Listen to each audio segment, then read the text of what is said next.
Pero actually, napanood ko kayo sa Manchester in 2022 during this I was there, no? Pinanood ko kayo. Doon pala, ang lakas na ng dating ng dalawa. Salamat. Talagang nag-enjoy ang mga tao sila. Magaling kayo. Okay, ang tanong ngayon kasi, ang dami gusto makapanood, pero yun nga, hindi ganun kalaki kasi yung venue, no? Tapos ubus ka na ng tickets, ang bilis ng mga KD Lex fans. Meron daw bang add to cart part 2? May dapat bang abangan? Kasi at first, matagal pa yung concert nyo. Marami na nagsabi na nangangamoy part 2. Kahit nga 3 nights pwede. So meron ba kaming dapat abangan? Siguro po, magiging honest na rin po ako, siguro not in the near future po. Siguro matagal-tagal po. Kasi, syempre, yung hopes po namin na yung next would be bigger, would be even better, and that, I believe, would take a lot of time. And preparation. Tsaka, yung sa part din po sa fans namin, dahil hindi po biro yung nilabas nila ng love, money, everything. A lot of our fans flew in from wherever places. So, sabi namin, kapag nagdagdag agad kami ng next concert, baka di na sila makahinga. Kaya sabi ko, sige, break muna tayo. And also, so we can try other things. You mentioned na, yun nga, may mga lumipad pa from abroad, no? A lot of your fans, KD Next fans, they're asking, meron daw bang, kasi eto talaga, request ng mga fans, no? US, Canada, Europe, and some other places. Kasi, talagang, ang global fan show, grabe, di ba? Aware naman kayo yan, di ba? Sana nga po. Pero siguro, bago po kami umabot sa international waters, baka mas mabuti kung malibot po muna namin ang buong Pilipinas. Yan, para pagdating sa international waters, ay talagang ready na. Kasi iba rin po mag-show sa ibang bansa. And I think it's best din you have to make your mark nationwide muna bago worldwide.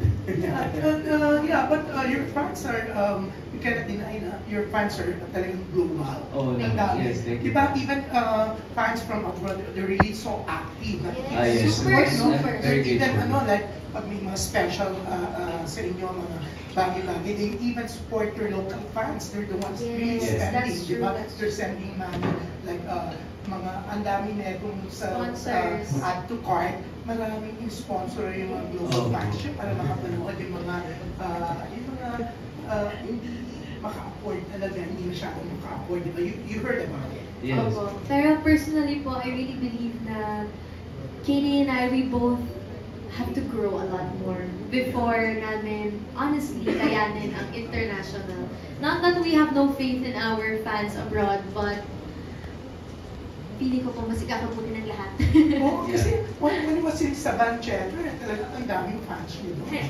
Fairness, kasi hindi sila na-contento doon sa mga ibang pinagalingan. I think like New York pa kayo noon, di ba? Ang dami yung pinagalingan. And yung mga nakausap kong fans doon, kasi I interviewed some, they said na, galing sila sa Diego, galing sila dito, ganyan. Talagang pinuntahan kayo, nakaka-touch, di ba?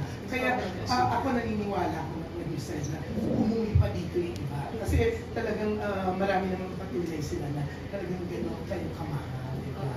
Anyways, syempre maraming mga bagay pa sa inyo bukod sa show, ang daming mga events sa buhay nyo, sa pagiging magkalapin. Pero ang dami nakapansin kung sa latest post mo, no? Alexa, may pa-legs ka? Pinagkaguluhan nila yung pa-legs mo. Okay, di, ikaw ba, hindi ka na-tensyon na, hindi ka ba nagselos? Nakahinga ka ba? May pa-legs na si, ano mo yun? Kino-cover na nga kayo. Ito, yung isang mo, wala kang kasi sa show, saka kaya. Yung suot ko po sa concert. Hindi, bukod doon, yung isang legs. Meron kang kung kita yung legs mo, parang, I think, hinahandalo ko na siya. Yung parang i-crush ka damit, pero kita yung legs. My God, my memory is the worst ever. Pero feeling ko po yung... Hindi yung sa concert mo, kasi may ano Yes. parang ano man tawag? Stockings? Oo, yung stockings na Yes. makintab, di ba? Yes. Pero meron kang post na nakikita yung legs mo. Not too much, pero kita yung legs. Na maraming nataranta. Still tasteful. Oo, na- Nataranta? Oo, Talaga? ang ganda, oo. Ang daming umanga. Oo, di ba? Thank you po. I'm very proud of my Yes. legs. Very Ano ba? Yeah, yung may legs na yan. Ah, okay. Sabi ko talaga. Oo. Kita yung legs mo. Diba? Oh, ang ganda. Maraming May buhok. sabi nga nila, dapat yung sa concert daw, hindi ka na nag-stockings kasi ang ganda. Si Taylor Swift din po kasi naka-stocking. So, hindi po, pampakintab siya. Kasi usually po pag nagpa-perform, kahit sa ASAP, lalagyan ikaw ng body oil or shimmer. Para tipid, nag-stockings na lang. Para, oo. Yeah. Pero yan, KD, ikaw. What was the question again? Yan, Oh, yeah. na may pa-legs siya. Yeah, for me naman with Alexa, you can wear whatever you want as long as it makes you confident. Oo naman. Kasi, yeah, hindi ako strict sa mga suotan niya. Kasi, modern tayo. It's 2024. We can wear whatever makes us confident, di ba?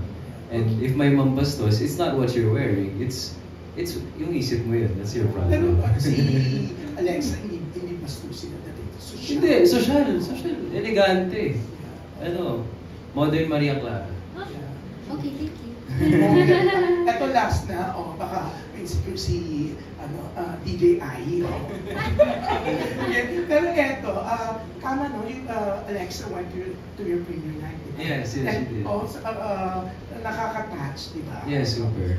So, anong masasabi mo na yung talagang kahit eto, hindi mo siya kasama sa movie, but still, she supported you, di ba? Nagpakita siya ng support. And ang sipag din ng ibang fans mo na I heard may mga black screening sila. Opo, yes.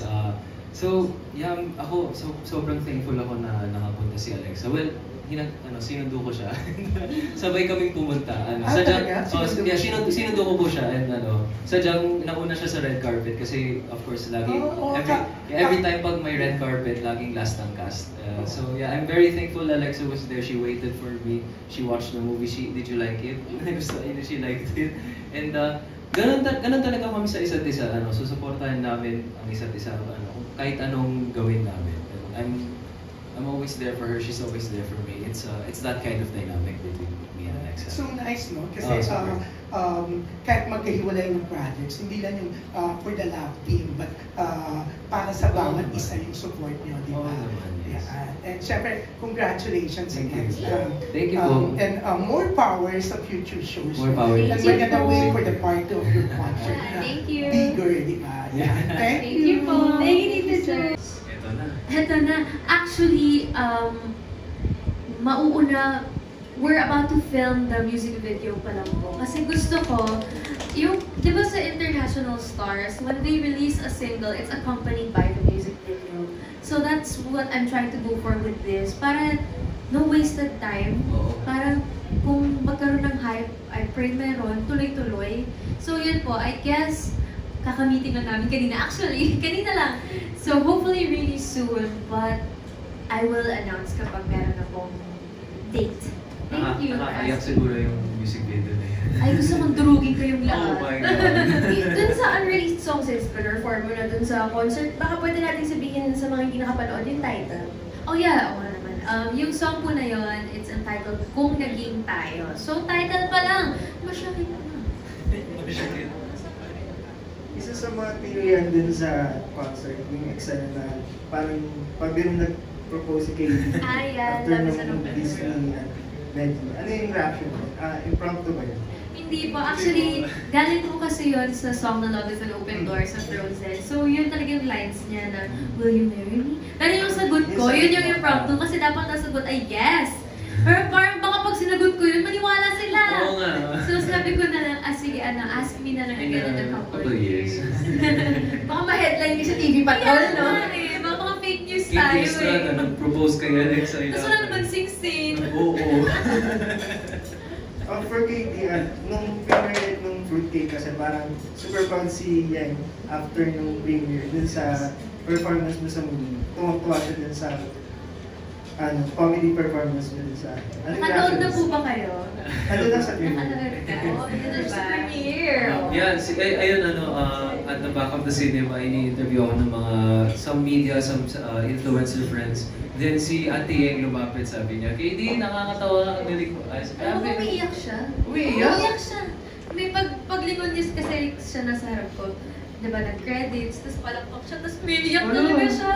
Oh, that's really nice. But, baka hindi dahil sa akin. Sa inyo lahat naman yun. Sa movie. Sa lahat siguro. Natawa siya sa'yo. Natawa siya sa akin. And I'm happy to give that in the movie. I'm happy to be the comic relief. Ako, sinabi ko talaga na okay lang sa akin na sa movie na to hindi ako guwapo. Hindi kasi hindi naman yan yung required sa akin. Hindi yun yung hindi ito heartthrob na role. This is a batang-bata yung role ko dito. And I needed to give that. And I'm so proud na may mga celebrity friends, they told me na, KD, you're so funny, man, bro. You're so good. Ang galing mo. Natawa ako sa'yo. And that's all I wanted with this. That's my goal. Thank you.